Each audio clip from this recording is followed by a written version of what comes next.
Detrás del juego. Un podcast original de Radio Pauta 100.5. 11 de septiembre de 1973. El día en que Chile cambió para siempre. Un golpe de Estado remece los cimientos de la República y nuestra democracia. El clima de confrontación política toma un rumbo violento y en el país se comienza a instalar una dictadura sangrienta. Las imágenes de los aviones bombardeando el Palacio de la Moneda recorren el mundo, que reacciona con asombro con los acontecimientos que terminan con el gobierno de la Unidad Popular y con la muerte por suicidio del presidente Salvador Allende, así como de miles más en los días, meses y años posteriores. Ese día, 11 de septiembre del año 1973, el golpe de Estado impidió el viaje que la selección chilena de fútbol tenía programado vía aérea en el inicio de una gira que los iba a llevar hasta Moscú, donde se tenía que desarrollar el partido de ida contra el equipo de la Unión Soviética por el repechaje que entregaba un cupo para el Mundial de Fútbol de Alemania Occidental el año 1974. Tras un sinfín de peripecias que los futbolistas tuvieron que pasar para llegar ese día convulsionado 11 de septiembre a Juan Pinto Durán, el viaje finalmente fue reprogramado. Pero el golpe de Estado había cortado de cuajo las relaciones diplomáticas con el gobierno soviético. Era plena Guerra Fría, y con el ascenso de los militares y el fin del gobierno socialista en Chile, la cortina de hierro se instalaba con fuerza como ese muro invisible que dividía las aguas con el rival futbolístico de turno. Finalmente, y tras un viaje que incluyó varias escalas, la selección chilena se presentó el 26 de septiembre ante más de 70.000 personas en el estadio Lenin de Moscú. Curiosamente, no quedó registro audiovisual de ese empate sin goles, convirtiéndose en uno de los partidos más enigmáticos que hemos tenido en la historia del fútbol chileno. Los soviéticos declinaron jugar la revancha argumentando razones éticas, ya que el Estadio Nacional se había transformado en el principal centro de detención, tortura y muerte de la incipiente dictadura militar. En el año 2003, con motivo de los 30 años del golpe de Estado en Chile, un periodista pudo reconstruir los hechos a partir del testimonio de los testigos directos y que terminaron en la publicación de un libro llamado El Partido de los Valientes. Y hoy este periodista de muchísima trayectoria es nuestro invitado en este capítulo de Detrás del Juego. Bienvenido, Axel Piquet, gracias por estar aquí en Radio Pauta. Muchas gracias, Fernando, muchas gracias por la invitación, por la oportunidad de conversar sobre este libro y los sucesos que narra. Axel, ¿por qué, partamos por lo básico, por qué el Partido de los Valientes? Porque yo soy un ladrón, pero sin ningún complejo. No me acuerdo si la frase exacta la pronunció Chamaco Valdés o no, pero en el fondo le robé lo que Chamaco y muchos de sus compañeros pensaban de este partido, más que del partido del viaje y de todo lo que, como comentabas tú, lo rodeó. O sea, había que ser bien valiente para ir a meterse en la boca del lobo. Recordemos que aquí había una dictadura militar, la Unión Soviética, que se enojen mis amigos más de izquierda, era una dictadura también, y habían roto relaciones diplomáticas, obviamente, y existía el temor de parte de los futbolistas, de los dirigentes, de mucha gente, que pudiese haber represalias para quienes viajaran a Moscú. Represalias que podían significar incluso el quedarse allá como moneda de cambio para dirigentes de izquierda aquí en Chile y cambiarlos, digamos. Ahí está la clave, ¿no? Porque para contextualizar, evidentemente, los ponemos en el año 73, pero además tenemos que hablarles a las nuevas generaciones, contarles del tema de la Guerra Fría, ¿no? Claro. O sea, no es que allá llegaban a una democracia, llegaban para los actuales podríamos quizás compararlo entre Cuba y Corea del Norte, digamos. Por ahí se movían un poco las pocas libertades que había en la Unión Soviética. Y además, Fernando, agregar el tema también de la tecnología, porque era mandarse a cambiar para allá. No había WhatsApp, no había internet, no había celulares. Los llamados de larga distancia, o sea, llamar uno a una tía que vivía en Linares era una odisea. Imagínate estos llamados transcontinentales. Por lo tanto, no había ninguna posibilidad de saber de tus seres queridos. Aquí habían futbolistas que temían por represalias militares a sus familias de izquierda, el Pollo Belli, el Chino Caselli. Esos eran los dos jugadores que más identificados con la idea de izquierda de esa selección, ¿no? Sí, yo creo que los dos más militantes, por decirlo de algún modo, pero el mismo Zorro Álamo, el Loco Páez, el mismo Chamaco Valdés, habían varios que eran afines, digamos, ¿ya? Nelson Vázquez viajó con su papá detenido, desaparecido. Claro, sí. Es una historia que está retratada en tu libro, ¿no? Claro. Que él era de la región de Valparaíso y jugaba en Concepción, sí, era oriundo de ahí, estaba jugando en Concepción, un mediocampista de buena técnica, buen despliegue, bueno, era seleccionado chileno por algo. Y cuando él viajó, su padre, que era dirigente sindical de la empresa de los transportes públicos, había sido detenido y no se sabía qué había pasado con él. Claro, cuando él se presenta ese 11 de septiembre, porque esta es la coincidencia también con el dato, digamos, cronológico, Axel, de que ese 11 de septiembre, ese martes 11 de septiembre, la selección chilena tenía pasajes para salir de Chile rumbo a México, finalmente, para ese primer partido amistoso que era previo al duelo contra la Unión Soviética. Entonces tuvo las peripecias que tuvieron que pasar para llegar primero a Juan Pinto Durán esa mañana convulsionada. Absolutamente, pues fue terrible. Fíjate que en el Hotel Carrera, que es lo que el edificio donde actualmente funciona la Cancillería, o sea, a 70 metros del Palacio de la Moneda, alojaba justamente Nelson Vázquez, el Gualo Herrera, que jugaba en Wanderers, y el tercero, no me acuerdo ya cuál es, me falla la memoria, pero eran 3 futbolistas de regiones que estaban ahí y que salieron de ahí mientras ya estaba el golpe de estado, salieron a las 8 o 9 de la mañana, o sea, ya estaba en pleno. O sea, una hora y media antes del bombardeo, estaban ahí mismo, en el centro neurálgico. Vieron el bombardeo de Juan Pinto Durán. Cuando se produce el bombardeo, ya los dirigentes dicen, ya, pues vuélvanse para sus casas, claramente no vamos a viajar hoy día. Pero estos muchachos tenían que volver al Hotel Carrera, después del bombardeo de la Moneda. Al sitio del suceso. Tal cual. Y volvieron. Chamaco Valdés, que era el capitán del equipo, vivía ahí en Avenida Perú, los acercó, pero vio que ya era imposible meterse al centro de Santiago, donde había mucha balacera, y los llevó a almorzar a su casa, y después ya en la tarde, después del almuerzo, los fue a dejar y los dejó hasta el río Mapocho. Y de ahí ellos caminaron al centro, fueron controlados muchísimas veces por patrullas militares, algunos más amables que otros, y ellos se identificaban como integrantes de la selección chilena de fútbol y ahí podían pasar. Les jugaban su contra también que no eran grandes ídolos, entonces no eran muy conocidos en Santiago. Entonces tenían que explicar. No es como ahora que un seleccionado, aun cuando sea un equipo pequeño, es conocido por todo, ¿no? No estoy de acuerdo. O sea, si yo me cruzo en la calle con Darío Osorio, así se llama, ¿no? Claro, sí. No sé si lo voy a reconocer. Y soy un güey bastante futbolero, ¿cachai, no? Claro. Y mis hijos, no lo van a reconocer, ¿ya? Porque pasa, uno conoce a los grandes ídolos. Si te tocáis con Vidal, todos lo van a conocer, pero... Claro. Pero con los otros, no sé, además, estos mismos jugadores nuestros de ahora que salen a jugar tan jóvenes afuera, Dávila, Víctor Dávila, ¿quién va a reconocer a Víctor Dávila en el pasado más? Si es que no anda con la selección chilena. Entonces con mayor razón, menos hace 50 años, digamos. Entonces fue muy complicado y lograron llegar al Hotel Carrera ya bastante avanzada la tarde, ya con el golpe consumado, ya el presidente Allende ya fallecido, y después de mucho esfuerzo pudieron comunicarse con su familia. Claro. Ahora, finalmente la gira se posterga, pero igual se produce, igual la selección chilena sale. De hecho, es uno de los primeros vuelos que pueden abandonar el país, digamos, en un momento obviamente de mucha crisis. Desde el aeropuerto de Los Cerrillos. Desde el aeropuerto de Los Cerrillos salieron, ¿no? Los selecciona hacia México en esa gira. Que ya no existe, donde ahora se construyó la ciudad para los panamericanos, la Villa Olímpica. Claro. Para que sepan las generaciones, había un aeropuerto antes. Efectivamente. Axel, ¿y cómo se incorporó al tema de la planificación la dictadura? O sea, ¿lo asumió como algo importante el hecho de que había que asegurar la presencia de la selección chilena en la Unión Soviética? No se metieron mucho. Estaban preocupados, estaban preocupados de matar gente, no estaban preocupados por un partido de fútbol.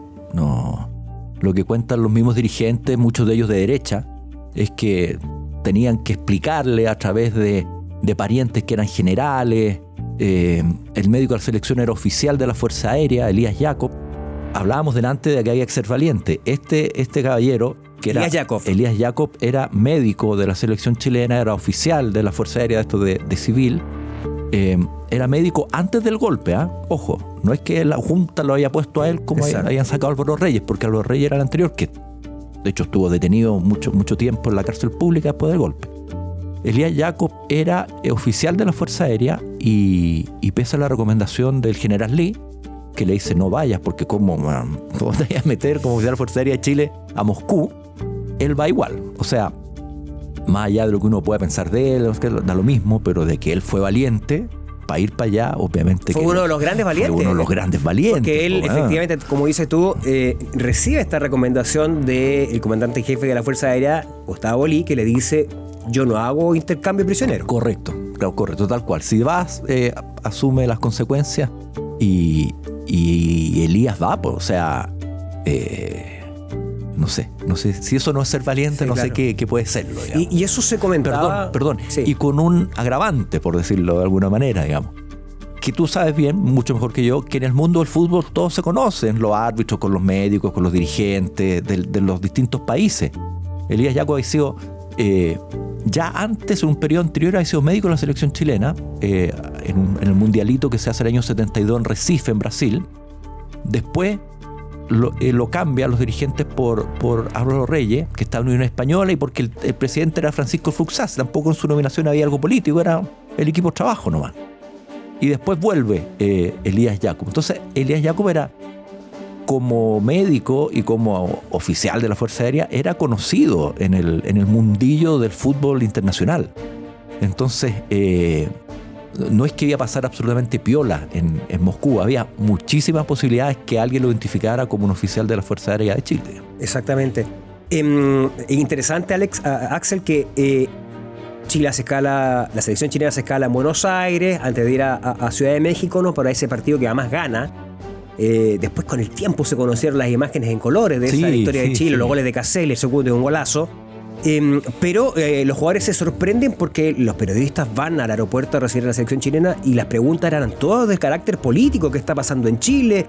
¿Cómo está la situación allá? Y ellos se sorprendían. ¿Tenían alguna instrucción de no referirse a este tema y focalizarse en el fútbol solamente? Sí, tenían la instrucción de no meterse en el tema, de responder sobre temas deportivos. Pero no es que lo hayan juntado a todos o haya llegado un memorándum, un número 45F, no, unas recomendaciones de pasillo. ¿De la federación? De los dirigentes. Sí, pero recomendaciones dentro de conversaciones. No es que, te insisto, no es que lo hayan juntado a todos o hayan llamado a chamacos para decirle: oye, ustedes no pueden hablar de este tema, no. Los futbolistas en general no son muy metidos en los temas políticos, pero la situación era tan grave que no sabían en qué estaban, digamos. Entonces hubo un acuerdo como el plantel de hablar solo temas políticos, solo futbolísticos y no políticos. Y no políticos. Que no sé si político es la definición, históricos quizás, pero o sea, era la situación del momento que estaba viviendo Chile, claro, que era una noticia, una noticia mundial. Era una noticia mundial, ¿ya? Entonces, pero fueron muy prudentes en eso. No hubo necesidad de que alguien les dijera nada, digamos. Lo otro interesante era otro momento del fútbol mundial. No existía esto de los permisos de fecha FIFA, por lo tanto había que gestionar efectivamente la autorización de los clubes. Carlos Reynoso, que era una tremenda figura en el fútbol mexicano, en el América, no recibe el beneplácito para viajar, no juega ese partido con la Unión Soviética. Y tenemos el ejemplo de Elías Figueroa, que sí, prácticamente que con lo opuesto, se va rumbo a la Unión Soviética sin saber mucho con esto del problema de las comunicaciones, dónde estaba la selección. Le avisa así, le deja un aviso por radio a la señora, que casi le cuesta el matrimonio, entiendo, y se va. ¿Cuál es la motivación? ¿Era defender a Chile así con esa? Espérate, antes de elogiar a Elías, que me permito tutearlo por las veces que nos hemos estado entrevistándolo. Carlos Reynoso era titular de la selección chilena, jugaba los pocos que jugaban en el extranjero, era la gran figura en América de México, que era un club a nivel continental que estaba en el más alto nivel, y él no puede viajar porque los futbolistas en ese tiempo, los pasaportes los tenían los dirigentes. Claro, se quedaban en las oficinas de los clubes. Correcto, los tenían retenidos. Y a Carlos no le entregan el pasaporte. O sea, si Carlos hubiese tenido el pasaporte, no tengo ninguna duda que si don Carlos Reynoso hubiese tenido el pasaporte a mano, hace las mismas locuras que ahora relataremos del gran Elías Ricardo Figueroa, digamos. Que hizo esa locura, digamos. Tenía el pasaporte y se fue nomás. Él cuenta que terminando un partido en Sao Paulo, si no me equivoco, los dirigentes le dicen, ya, ¿sabéis qué? Bueno, ahí ya, anda, ya. Ahí está el pasaporte. Elías no jugaba por la selección chilena hace 6 años. Exacto. Desde el Sudamericano del 67. O sea, imagínate, las ganas de Elías de ir a jugar a más. Pero no tenía permiso, ¿no?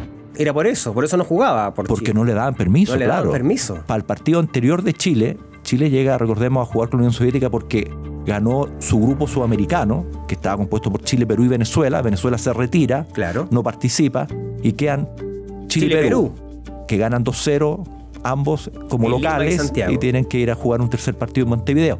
Elías jugaba en Internacional de Porto Alegre. O sea, me atrevería a decir que el vuelo en avión de Porto Alegre a Montevideo, no sé, nada. No sé si 1 hora. Claro. O sea, quizás me equivoco, pero están al lado. Era para irse incluso en auto. Y no le dieron permiso. O sea, cuando le anuncian, yo me quedo con la impresión de que le dicen, ya ahí tenéis permiso para que Elías diga, no, pues ahora ya no me voy, como tengo que ir para la casa, hacer la maleta, después volver. El equipo ya está viajando ya salió de México. Claro. ¿Para qué? Ya no alcanzo a ir. En cambio, Elías dice, ya, pues me voy al aeropuerto. Y se va al aeropuerto, lo están entrevistando en una radio. Claro. Tú eres el periodista brasileño, soy Elías Figueroa, disculpe la batuta. Y Elías dice, por favor, alguien de Porto Alegre que esté escuchando, por favor avísenle a mi señora que me voy para Unión Soviética. Que me voy a jugar a Moscú y vuelvo no sé cuándo, pero vuelvo en un par de días. Estás escuchando un podcast original de Radio Pauta, 100.5. Esa fue la manera de avisarle. Y se fue. Claro. Y se fue, le dice, él recuerda, un dirigente le presta un polerón del club, una salida a cancha, para no irse solo con una polera, digamos. Y les dice, bueno, pero pásenme plata. En ese tiempo no había cajero automático. Es verdad. No había cajero automático. Entonces, todo catch. Había que cambiar y todo el cuento. Entonces, le pasan $100, si no me equivoco, uno de los dirigentes de Internacional de Porto Alegre. Y se va. Y de hecho, él cuenta, cuando llega a París, lo primero que hace uno de sus $100 es comprarse un chaleco. Porque llega el invierno parisino, desde el verano brasileño. Claro. Entonces lo único que hace es comprarse un chaleco porque está tiritando de frío en el aeropuerto. Sí, bueno, la historia se va construyendo de esa manera. Después en el aeropuerto tienen que esperar varias horas para ingresar. Tenía problemas precisamente con la visa. No, eso fue en Moscú. En Moscú, por eso. Estoy diciendo que en Moscú. Pero llegar a París, llegar a París y con las patas y el buche y sin pasaje para ningún lado. Claro. Y sin ningún dirigente esperándolo. Aquí Elías es muy drástico en insistir en esto. Por favor, que quede claro que nadie me está esperando. Siempre los dirigentes dicen que este viaje fue todo programado, que me estaban esperando. Y mentira, nunca nadie me esperó en ningún lado. ¿Quién lo salvó? ¿El cónsul, no? ¿El embajador? No. Él va al Mesón de Lanchile en el aeropuerto de París. De París. Charles de Gaulle se habrá llamado ya, supongo. Y pregunta, oye, ¿pasó la selección chilena por aquí? No. ¿Alguien dejó algún recado? No. ¿Algún pasaje? Menos. ¿Dónde los pillo? Y le dicen, mira, aquí hay un Mercurio de, no sé, 2 días atrás. Claro. Que dice que jugaron en México y que van rumbo a la Unión Soviética y que... Y dice, ya, ¿y cómo los pillo entonces? Le dicen, mira, hay 2 opciones. Iban, tienen que hacer una escala en Suiza. Claro. A jugar con el... ¿Cómo se llama? Con un equipo... de Neuchâtel. Exactamente. El Chamax de Neuchâtel. Que el dirigente era Josep Blatter. Claro. El que fue presidente de la FIFA. Esa es otra historia. Claro. Y entonces dice, bueno, ¿dónde los pillo entonces? No, ya habían jugado ahí. Entonces ahí le dicen, mira, ¿sabéis qué? Salen vuelos desde Oslo o Copenhague, no me acuerdo bien, y Frankfurt para Moscú. Todo indica que la lógica es que salgan desde Frankfurt, están al lado. Un poco más cerca. Entonces se va para Frankfurt. Pero de nuevo, con las patas y el buche.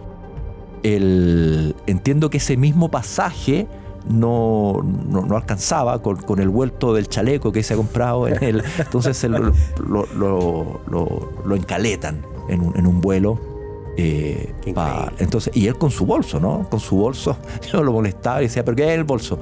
No sé, no me acuerdo. Dije, ya, pero ya hay tu zapato de fútbol. Sí, ya hay mi zapato de fútbol. La venda regalona, por supuesto, mis vendas regalonas. O sea, lo básico para jugar. Un poco más, digamos. Nada o sea, más. Un par de calcetines, ni siquiera un calzoncillo, Claro. ¿cachai? Nada. Increíble. O sea, y ahí llega a Frankfurt. Cuando llega a Frankfurt, de nuevo, con las patas y el buches, sin plata y menos un pasaje, de nuevo hace lo mismo, va al counter de la va al counter de Chile y ahí tienen y ahí le avisan al cónsul, a Melkonian, y va la hija de Melkonian a rescatarlo al aeropuerto y se lo lleva para la casa de Enrique Melkonian, la hija de Enrique Melkonian. O sea, duerme en la casa del cónsul de Chile en Frankfurt. Correcto. Y le dicen, ya, tranquilo, a mí me informaron que la selección llega mañana. Ah, o sea, puedo Ya. pasar esa noche gracias a Pasó eso. ahí y al otro día va al aeropuerto y se reúne con sus compañeros de los cuales no conocía a la gran mayoría. Exacto, 6 años sin jugar en la 6 años. selección, es otro momento. Axel, vamos avanzando. Obviamente que esta es una historia muy entretenida, por eso siempre recomendamos que la gente lea el libro, El Partido de los Valientes. Perdón, pero permíteme cerrar el punto. Ya quedó Sí. claro que Elías, un monstruo para jugar por Chile, por defender la selección, por dar la cara, por Uno de los clasificar valientes. a un mundial. O sea, a mí me tocó, yo soy colocolino, a mí me ha tocado el honor de hablar cuando se han inaugurado las estatuas del Chino Caselli y de Chamaco en el Estadio Monumental. Yo no sé quién, pero alguien debería hacer una estatua o un parque, bueno, o una colección de estatuas por todo Chile de Elías Ricardo Figueroa. Por supuesto que sí. Bueno, y llegamos al partido. Bueno, en esta condición, la gente, los jugadores, los dirigentes sospechaban de ser observados, de los espías, Guerra Fría. El trato no fue tan cortés, entiendo, según lo que leí en el relato que tú tienes en tu libro, Axel. Poco menos que el menú, del almuerzo, de las comidas, era lo básico. Es decir, como que le hicieron sentir efectivamente de que ya no eran tan bienvenidos ahora los chilenos, ya dado que había cambiado la condición. Antes, cuando ya estaba planificado el viaje y no se había producido el golpe, tenían hasta un charter de Aeroflot que salía de Santiago prácticamente directo a Moscú. Y lo iban a recibir allá y era todo distinto, pero después cambió la historia. Fue bien fría la historia. Claro. Algunos contextos. Primero, en la Unión Soviética el deporte más, no sé, el hockey sobre hielo era mucho más que el fútbol, digamos, y otros deportes. Tampoco era una locura, digamos. A pesar de que Unión Soviética, ese equipo de la Unión Soviética había sido Campeón olímpico. No sé si campeón olímpico, subcampeón olímpico y... No, 72 campeón olímpico. Perfecto, y vicecampeón de Europa. Sí, por eso te digo, pero no era así... No era un gran tema, digamos. O sea, era un gran tema, perdón. Pero no era el tema que jugaba Chile, ¿cachai? No era tan así. Sobre todo porque los medios de comunicación obviamente eran todos dirigidos por el Partido Comunista Soviético, y si les decían no publiquen del... ¿Y silenciaron objetivamente Correcto, eso? claro. Claro. ¿Cómo tú explicas esa instrucción del Politburo soviético? Ponerse el parche antes de la herida. O sea, juguemos a ver qué pasa, y los mismos jugadores soviéticos tenían esa impresión. O sea, decían, si nosotros ganábamos 3-0, nosotros veníamos a jugar a Chile. O sea, tú descartas el argumento ético de venir al Estadio Nacional, donde está... La política es el arte de lo posible. Obviamente se inspira en ética y en valores, no los pongo en duda. Y no pongo en duda que la Unión Soviética, la dirigencia política de ese momento de la Unión Soviética está en franco desacuerdo y condenaba como el 98% de un planeta, digamos, el golpe de Estado y la represión y las muertes que se estaban produciendo en Chile, digamos.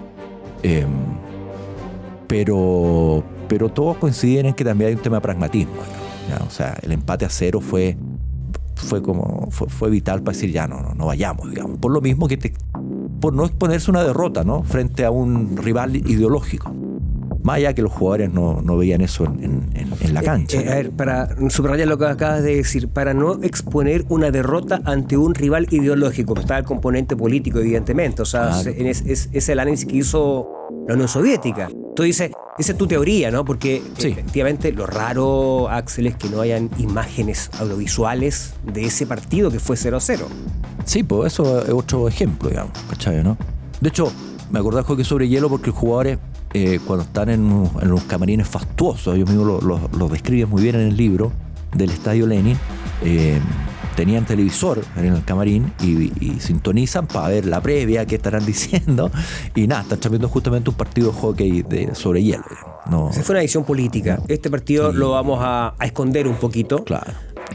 Según tu teoría, es para ponerse el parche antes de la herida, es decir, no exponerse a una derrota ante un rival ideológico. O sea, claro, es una teoría porque no tengo cómo acceder a la autoridad del Partido Comunista de esa época. Por supuesto. Pero todos dicen lo mismo. De hecho, los dirigentes cuentan, y está, no sé si en la primera edición del libro, pero en la última está, de todas maneras, que cuando se reúnen con Granatkin, que era el presidente de la Federación Soviética de Fútbol, uno de los vicepresidentes de la FIFA, él en la oficina le abre una puerta de un pequeño cuarto, de una pequeña bodega, y les muestra, no sé, miles de afiches que promocionaban el partido que no se pegaron en las calles de Moscú. De hecho, ellos habían hecho la promoción. En el libro yo creo que hay una foto de ese afiche. En la última edición hay una foto de ese afiche. Sí. Que no se... Absolutamente. Claro. Que no se pegó en las calles de Moscú. Entonces, claramente lo ocultaron. Eso fue un hecho. Sí, ahora lo raro es que igual llegaron 70.000 personas. Sí, bueno, eliminatorias del mundo, con una selección que era bastante exitosa. Cuando yo digo que no era el principal deporte, no estoy diciendo que era algo desconocido ni nada, no, pero no era como aquí en Sudamérica, ¿no? Que es fútbol nomás, ¿cachai? Nada más, digamos, ¿ya? No, allá era un deporte importante, pero normal. Pero lo central es lo otro, es que lo quisieron esconder políticamente. ¿Y por qué lo quisieron esconder? Bueno, porque estaban evaluando la situación. ¿Y qué estarían evaluando la situación? Que Pinochet no era tan malo en realidad, que la Junta en realidad iba a llamar a elecciones al mes siguiente. No, ¿qué podían evaluar de la situación? Lo único que se podía evaluar era el resultado deportivo. Y finalmente ese partido termina 0-0, quizás es para otro podcast, para describirlo, pero tú lograste recoger los testimonios de los principales protagonistas. Fue un partido donde prácticamente no pasamos la mitad de la cancha y en donde precisamente Elías Figueroa con Alberto Quintano son las principales figuras. Sí, se pasó la mitad de la cancha algunas veces. El chileno es bueno para exagerar ahí. Caselli, sobre todo. Claro, pero yo el partido donde menos trabajé, dice Caselli. Sí, no, pero se pasó la mitad de la cancha, se jugó. Estadísticamente yo creo que es imposible que si no cruza la mitad de la cancha el otro equipo bombardea todo. No, un gol te van a meter, digamos. Sería demasiado que no te viera ninguno. Y claro, Elías Figueroa y Alberto Quintano, la grande figura, no habían jugado nunca juntos. Alberto Quintano no viaja con la selección, pese a que estaba en México, no viaja con la selección desde México a Suiza y Moscú, sino que viaja después con Alberto Fura. Alfredo. Alfredo, viaja con, no recuerdo si con Alfredo Fura o con Fornasari, con uno de los dos. Pedro Fornasari. Entonces se conoce Pedro Fornasari, basquetbolista iquiqueño. Claro. Y periodista también. Sí. Se conocen en Moscú con Elías Figueroa, no se habían visto nunca. Increíble. Y juegan el Zorro Álamos, que por algo se llama Zorro, los pone en la misma pieza del hotel. Bueno, para que se conozcan algo, que sepan cómo se llama o lo apodo. El técnico, ¿ya?, de la selección chilena, Luis Zorro. Y se conocen ahí. Y te insisto, no habían jugado nunca juntos. Elías no conocía a la gran mayoría de los futbolistas. Piensa que había muchos futbolistas veinteañeros, de 21, 22 años, Mario Galindo, el mismo Chino Caselli, que tenían 16 años la última vez que Elías había jugado por la selección. Entonces, el Zorro Álamos los da ahí. Yo le pregunto a Elías si fue su mejor partido por la selección. Y dice no. Y por la selección, de hecho, destaca mucho más el partido en Paraguay, en Asunción, para eliminatorias del 82, que se gana con el gol del Pato Yáñez. Pato Yáñez, el Renato Carcuro, ese famoso. ¿No? Ese Renato y el Pato Yáñez, que es tremendo jugador. Bueno, yo creo que uno de los jugadores menos reconocidos del valor que tuvo para el fútbol chileno. Fíjate. Axel, nos quedan 3 minutitos y me gustaría que en la parte final nos hablara un poquito de cómo se tomó ese empate y cómo también, si es que en ese momento, te lo pregunto, la dictadura quiso sacar provecho del resultado. Sí, por supuesto. El partido de vuelta, que no se jugó, se programa un carnaval en el Estadio Nacional con juegos alegóricos, con grupos folclóricos, tal, o esos quincheros. El gol de la vergüenza, ¿no? Se hace todo este show.